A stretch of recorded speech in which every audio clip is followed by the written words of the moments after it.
welcome to NFL Total Access presented by Nike. Lindsay Rhodes with you on day one of the new league year. Free agency officially open as of 4 o'clock Eastern this afternoon. And the biggest story so far, the change of address for one TB12, headed to TB813. Tom Brady agreeing to terms with the Tampa Bay Buccaneers on a deal that is expected to be worth up to $30 million a year, which is right in the ballpark of what the Jaguars paid Nick Foles this past year, his first and last year in Jacksonville. Jags trading him today to Chicago, so Mitchell Trubisky has some company in that quarterback room, and Gardner Minshew will be the starter in Jacksonville. Competing with Phillip Rivers for the AFC South title, the longtime Chargers quarterback headed to Indianapolis on a one-year, $25 million deal that'll send Jacoby Brissett to the bench in Indy after 1 year as the starter there. You may have noticed that my phrasing in all of these stories was a little less concrete than it normally is at this time on the first day of free agency. I didn't use the phrase signed with once, and there is a reason for that. Ian Rappaport, what is it? Yeah, the coronavirus has certainly changed everything in the world, but also as far as how we acknowledge the new league year and the deals that were done. Because players are not allowed to take physicals in team facilities, they're not allowed to fly on commercial airplanes. Clearly, there's so many things that are not allowed in this new world that we are living in. These deals have not become official. And by the way, that includes Tom Brady's deal with the Tampa Bay Buccaneers. It's done. It's going to happen, but it is not official because he hasn't passed a physical and teams are not allowed to announce it. So at 4 p.m. on social media, what you usually see is teams announcing all their deals with a big celebratory post. Instead, what you saw is the team websites basically citing us, saying reports, we signed or traded for all these players. There's a lot of very weird things in this crazy new world, and this is one of them. Ian, do we have any kind of idea, and I know the physical thing is up in the air, the medical situation, do we have any kind of idea how far this pushes back this becoming official, these signings? Well, there is a way to do it. What teams can do is they can have a player go get a physical at a doctor near him in a local hospital. They can also request old medical records from his previous team and have that be okay. At this point, each team is basically handling it on a case-by-case basis, trying to figure out how to get a player in for a physical to make sure that these deals are finalized. But, of course, then you run the risk, if it's not finalized, of something, God forbid, happening to one of these players who's agreed in principle, having an injury, say, and then wondering if the deal is going to blow up. It's a very uncertain time. We have noticed a couple of signings been made official by the teams that already owned their rights. Amari Cooper, official as of today via the Cowboys because they are already familiar with his medicals. So that's why some of these situations are official and some are not. You mentioned Tom Brady and the fact that Tampa Bay has not mentioned him at all on social media because it's not official. Do we know any more today than we did at this time yesterday when we were finding out that he was going to Tampa Bay about why he ultimately chose them?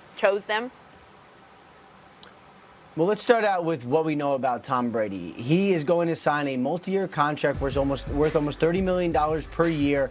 It is done. It's agreed to. The language is all good. No snags. It is happening. As far as why he chose Tampa Bay over the Chargers or over the Patriots, first of all, as far as the Patriots, what they wanted him to do is basically to say, I want to play there, let's work out a deal. It just never came to that. Perhaps Brady wanted to be pursued. Either way, none of that happened. So then it was about, is it the Chargers or is it the Bucs? And while they have comparable personnel, there were certainly some draws from both of these teams. What it came down to, more than scheme or more than the coaches or more than anything, was proximity. Brady's from the Northeast, obviously has family still there. It's in the same time zone, and he has to travel less for Tampa than he would if he was in Los Angeles. In the end, that ended up making a huge difference. Thank you, Ian. We'll get back to you in the event of breaking news. In the meantime, we have some reaction out of Tampa Bay to this big agreement with Tom Brady. Shaq Barrett, who was franchise tagged earlier in the week, sounded ready to stay a while when he spoke to Andrew Siciliano earlier today on Free Agency Frenzy. With all this money going to the quarterback, is there room to sign Shaq Barrett now to a long-term deal? Yeah, there's room. They always make some room. And, hey, I'm happy we got a quarterback in Tom Brady, and hey, I'm ready. Like, I'm ready. I'm ready. Dude, that look on your face says everything. Yeah. I'm very excited, man. I mean, I just want to get back to winning, getting back to potential championship Super Bowl football, and bringing Brady down here is most definitely going to help our chances a lot. So that's the reaction in Tampa Bay. How about New England? I'd imagine far fewer smiles up there, Mike Giardi. Where does this leave them? With two quarterbacks on the roster, one who just completed his rookie year and Jared Stidham, a fourth-round pick, and another, Cody Kessler, who was signed about 3 weeks into the season and is, that veteran journeyman type of guy. I was told that they will add another quarterback, that is the plan, but they're in no rush to do it. And maybe it's a veteran on cheap dollars. Maybe it's another one in the NFL draft, in just about 5 weeks now from where we're at right now. And I think the interesting thing is here, they like Jared Stidham a lot. They think he came a long way in a short time in his rookie season. He got more reps with the first team because Brady didn't practice as much as he has in years past, but he hasn't played. So he is an unknown quantity for sure. Meanwhile, if you're kind of looking at the veteran market and maybe some guys that may be on their way out in other markets, how about Indianapolis? Two quarterbacks the Patriots are very familiar with, in Jacoby Brissett and Brian Hoyer.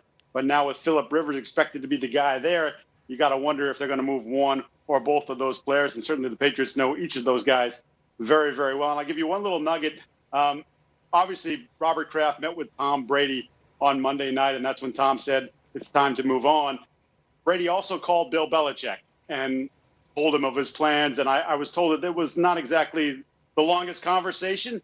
And that maybe there was a little bit of surprise, I guess. Maybe that's a little too strong of a word, but Belichick was a little bit taken aback by it. But, on good terms and moving forward, Patriots are pretty confident in the guy that's running the program, in Bill Belichick, Lindsay.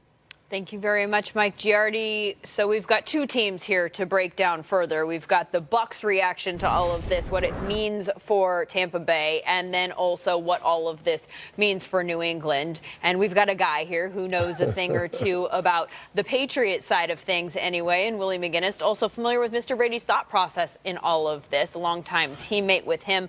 We also have longtime NFL front office executive Mark Ross, who's done a deal or two in his time. Willie, he wouldn't have gone to Tampa Bay if he didn't think he could go the distance right out of the gate, would he? No, I would say Tom wanted to go somewhere where he could go in and be a part of a team that's already established, that has the playmakers and guys around him to give himself, not only him, but his team, a chance to win football games. It's always been about winning at the highest level, being productive. And when you look at the roster, whether it's the receivers, the tight ends, maybe adding the running back, the offensive line, the defensive side of the ball, coordinators, coaches, all those things play a factor in it. He's not trying to rebuild. He's going wherever he was going to go was somewhere where he wanted to win. And his expectations has always been to go be the best player he can be, not talk about what he's done in the past, but just start to build and do what he's doing in the future. And he's excited about the opportunity.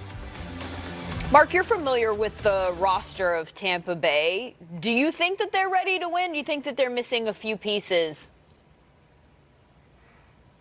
Well, they have to be ready to win. I think when you bring in a Tom Brady who's so used to just appearing in Super Bowls, that's the expectation here. You're not bringing in a 43-year-old to go 9-7 or get a wild card spot. In my view, this is Super Bowl or bust this year for the Buccaneers. I mean, this is not a long-term rebuild, as Willie said. So they do have to address some pieces where at the right tackle they had Dotson last year. He's a free agent, didn't perform very well. They need to find a running back, that pass-catching type running back that we've seen Tom Brady thrive with, running guys in and out of there, but that guy out of the backfield he can rely on. Also maybe sign an Ndamukong Suh to shore up the front there with JPP and Shaq Barrett, as we just saw. Definitely need help at the safety and corner spots. Need some depth there and some quality starters. So there's some pieces they need to add. They're right in the thick of it right now.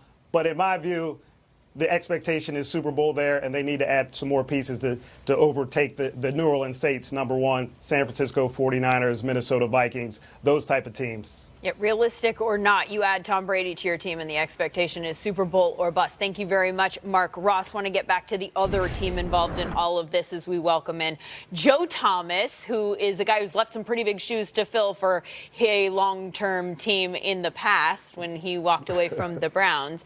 Let's talk about the Patriots. Willie, I want to start with you about this one, too, about the options that are out there for them. You heard Mike Giardi throw out a couple. Who's the best fit in your mind?